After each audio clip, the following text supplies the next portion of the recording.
বাংলা লোকসঙ্গীতের ইতিহাসে যে কণ্ঠ আজও হৃদয়ে বাজে সে কণ্ঠের নাম আব্দুল আলিম। তিনি শুধু একজন শিল্পী নন, তিনি বাংলার আত্মার ভাষা।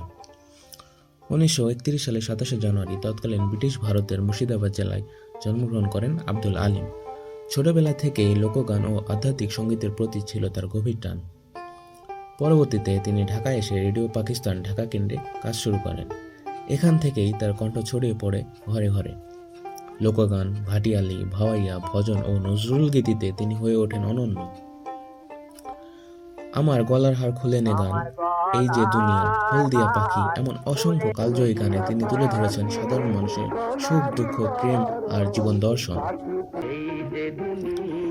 বাংলা সঙ্গীতে অসামান্য অবদানের জন্য তিনি মৃত্যুর পর 1977 সালে 21শে পদকে ভূষিত হন, যা তার শিল্পী সত্তার রাষ্ট্রীয় স্বীকৃতি। 1977 সালের 5 সেপ্টেম্বর আব্দুল আলিম আমাদের ছেড়ে চলে গেলেও তার কণ্ঠ আজও বেঁচে আছে বাংলার প্রতিটি হৃদয়ে। তিনি ছিলেন, আছেন, থাকবেন লোকগানের অমর আলোকবর্তিকা হয়ে।